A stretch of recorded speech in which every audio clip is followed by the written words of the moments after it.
Good afternoon, everybody. Today, we're going to see two very important questions in Spanish that are really useful for asking locations, especially when we are lost. So these two questions are, ¿dónde está? And ¿dónde queda? So let's see how we use them in this short story called Perdido en Lima, which is Lost in Lima. So this is a story about Joel, a guy from Buenos Aires, Argentina, who is in the historical downtown of Lima. And he's looking for Plaza de Armas and ask a young lady where it is. So let's read this story. Joel está perdido. No conoce Lima. Le pregunta a una joven, disculpe, ¿dónde queda la Plaza de Armas? La joven responde, la Plaza de Armas queda al frente de la calle Girón de la Unión.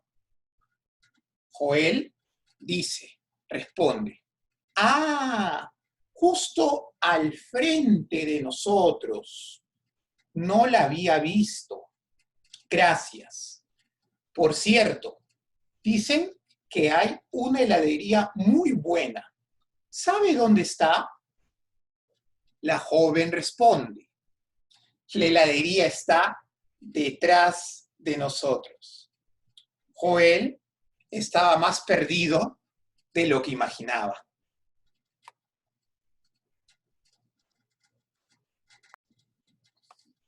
So, reading this short story, we're seeing the prepositions that we have seen in the last class. Yes, you remember?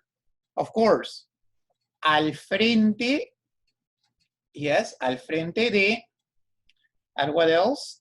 Detrás de, in this case, nosotros, right? We know where is that, yes? Al frente de, yeah, just at front of us, and detrás de, just behind, yeah, nosotros, of us.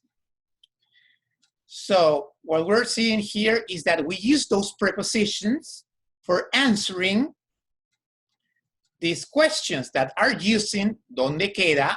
And ¿dónde está? ¿Dónde queda la Plaza de Armas? Yes, where is the Plaza de Armas? Queda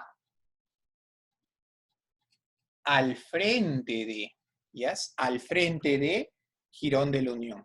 So we see that when we're answering, when we're using queda or ser, we are using those prepositions that we have studied in our last class. There are some important points about dónde queda and dónde está that I like to mention. First, the structure, yes, as we have seen before, we start with dónde, yes, where. Then we use está or queda, yeah. Está is the conjugation in third person of the verb estar, and queda is the third person conjugation of quedar. Both are interchangeable. We can say ¿dónde está? Or ¿dónde queda? As well. However, we use queda especially for places. It would be incorrect to say ¿dónde queda la pizarra? It's not the place, right? So when we use quedar, yeah, that's a little exception. We use that for a place, yes.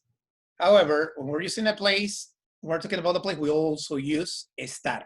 ¿Dónde está la cocina? Where is the kitchen? ¿Dónde queda la cocina?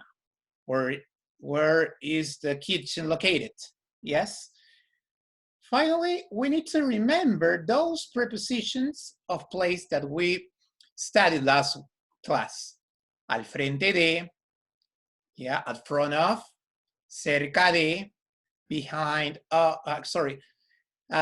near to, en, in, sobre, yeah, you remember sobre, on, debajo de. Yes, under, yeah, under some place, yes?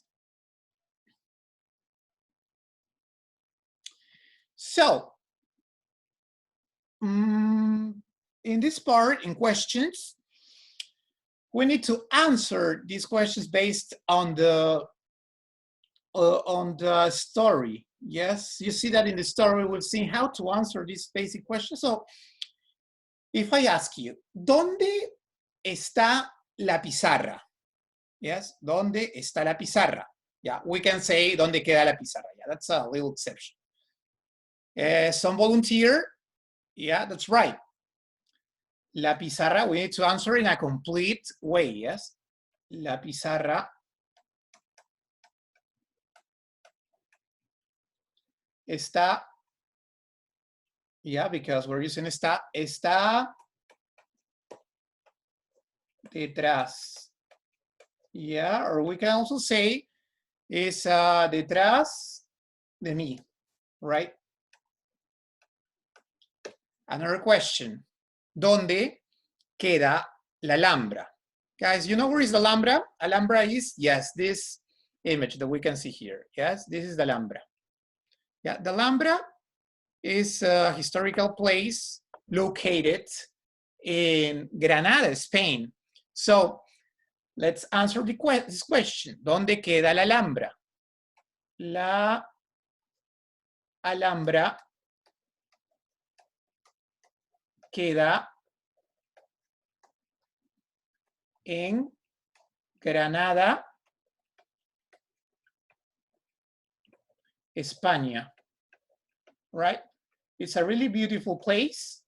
So I recommend you that you could visit that in the future. It's really beautiful. And let's complete this gap. ¿Dónde? Yeah, we won't say ¿dónde queda el borrador, right? No. ¿Dónde? Because a borrador is not a place, yes? A eraser is not a place, it's an object. ¿Dónde está? ¿Dónde está el borrador? So if we say that the eraser is on the table, what do we say? Está sobre la mesa. Last thing that we have to remember is that we have to remember that Spanish is an elliptical language. So we can avoid mentioning the subject, right? However, if we want to sound formal, it's really important. It's really important that we mention the subject in this situation, yes? So, as we can see, la pizarra está detrás de mí. La Alhambra queda en Granada, España. And, ¿dónde está el borrador? El borrador está sobre la mesa. So, to finish this lesson, I would like to give you an activity. Yes, I'm going to give you a couple of minutes, around 15 minutes. Yes, if you finish before, let me know, that would be great. And this activity is, I want you to make pairs. Yes, to make pairs and make a conversation about that one of you is lost in downtown Miami and the other person is a local. So you are to ask your partner where is located the American Airlines Arena and where is some good place to eat. Yes, so I give you a couple of minutes, work on that, and then we're going to review our dialogues.